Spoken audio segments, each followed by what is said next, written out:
Hello everyone and welcome to Drawing Expressions with Mr. Specht. Today I'm going to reminisce about all those great Hollywood romance movies. I'm going to draw somebody who's in love.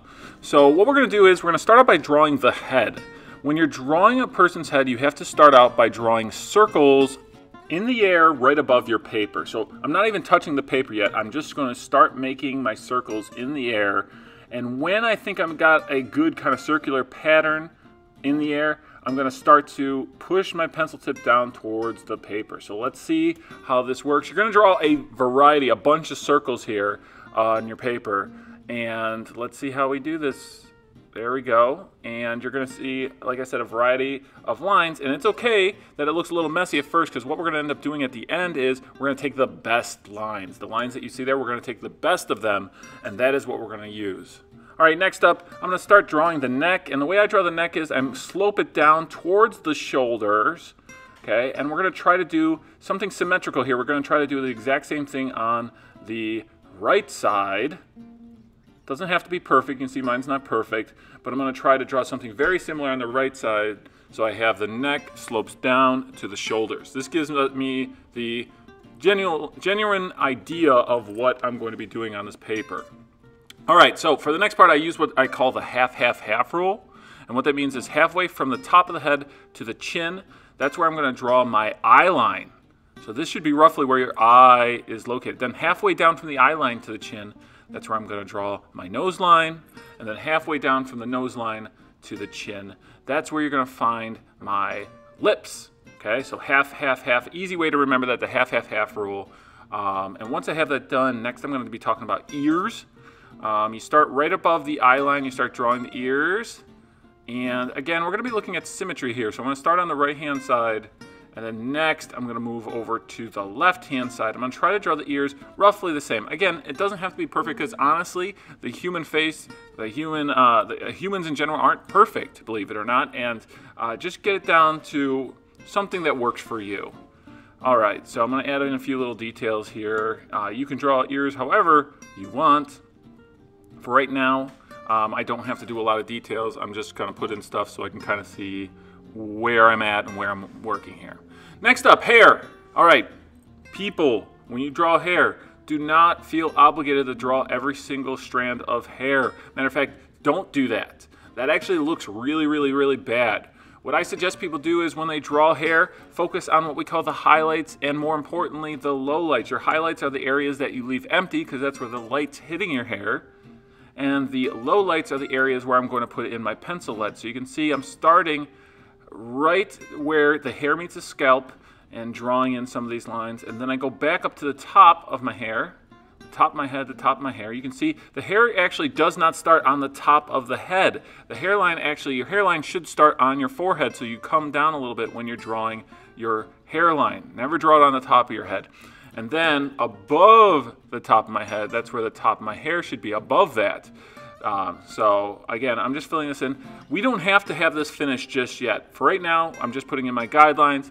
Because this is a person who's falling in love, I'm trying to draw a young man who's got his hair done really nice, so that he can impress whatever significant other they hope to impress. All right, so now that that's done, we're going to start talking about one of the most expressive parts of the human face, and that is the eyes. Your eyes tell a lot about what your expression is. So I'm going to go a little bit large with this one, and I'm creating two arcs that are going to be somewhat symmetrical on either side. Okay, again, you don't have to be perfect, but they should look symmetrical roughly on both sides, similar. And then inside, I'm going to start actually drawing the eyes, and I'm going to go large with these, because this is somebody who is so in love that I'm going to have just the light coming down from heaven and just kind of glowing in this person's eyes. So what we're going to do is we're going to start by making the pupils in the center. I know it looks weird right now. It looks almost more like he's afraid right now, the way we draw this. But what we're going to do is we're going to start working on lighting and shadow in his eyes. So in the bottom, I make a little arc on both of the eyes and a little circle in the top left corner. And I do the same thing on the other eyes. An arc and then a circle in the top left corner. All that's going to be my lighting. All the area that's in between those two things, I'm going to fill in. And that is going to be my shadow. So again, it's supposed to give the idea that there's a glow off his eyes and that there's some sort of heavenly light coming down because he's met the perfect somebody.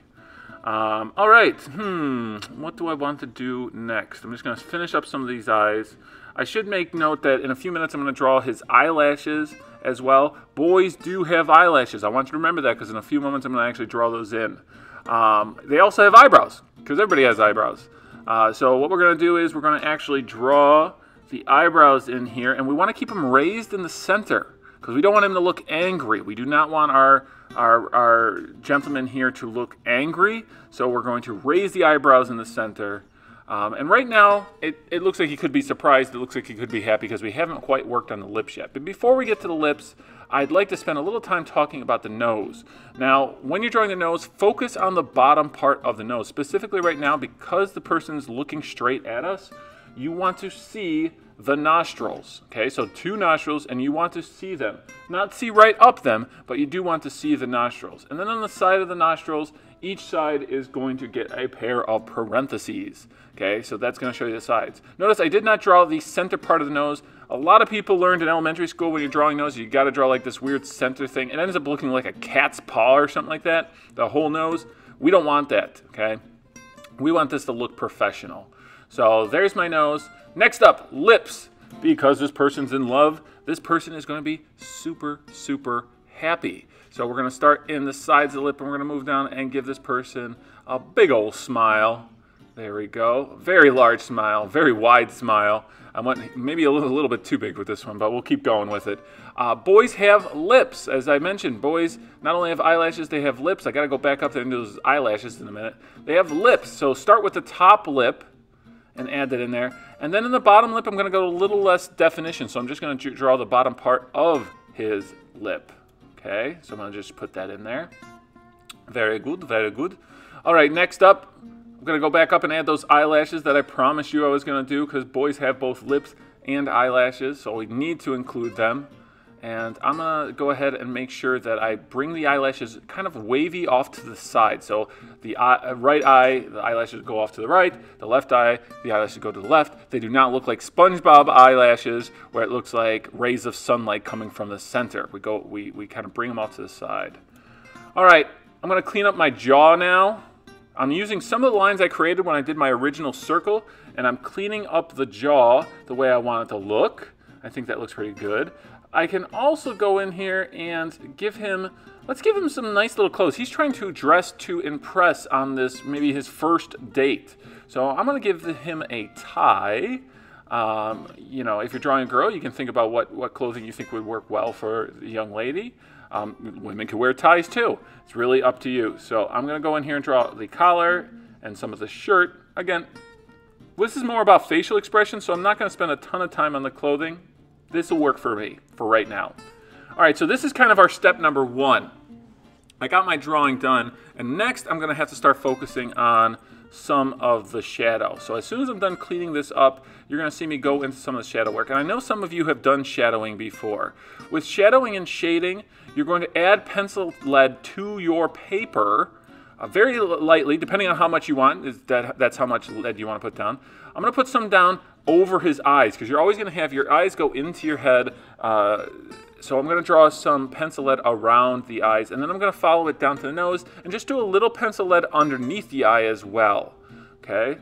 I know right now you might say, oh, it looks like a black eye, but we're going to use our fingers, the natural oils on our fingers, to kind of smear in some of that lead so it's not as crazy looking, and it blends it into the skin. You're creating what's called value, and I know that's one of the things we're talking about in the graphic design is value, lights and darks.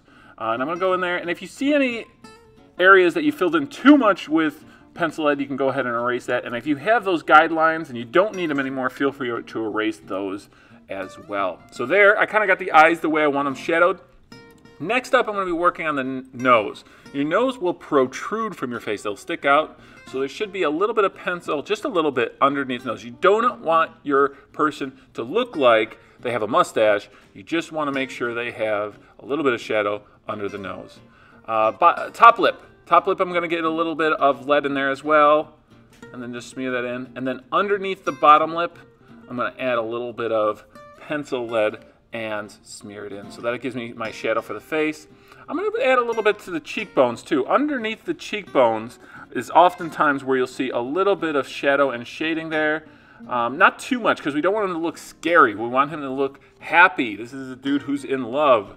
And then on the neck, you will always see a lot of shadow on a person's neck because of the fact that our chins stick out, they protrude, and that means that there's less light to hit our neck. So I'm going to fill it in with a decent amount of lead on the neck, and then use my finger to smear it all in and make it look good. So right now I'm pretty happy with this, but I have a lot of lines that need to get cleaned up. So that's step number 3. This is where we start to go in and we start to clean up some of these lines, okay? So jawline, everything you see needs to look finalized. It should not look like a sketch. So that's what we're going through and we're cleaning up these lines. If you have extra lines, like I said, that you don't need, those can get erased. Go back over, look at the hair. Again, it looks very sketchy right now, so I'm going to go back in there and I'm going to really fill in some darker areas where the lowlights are, and again, leave the highlights kind of empty. So yeah, so other than that, I'm just going to finish this up, and hopefully you guys did as well as I did.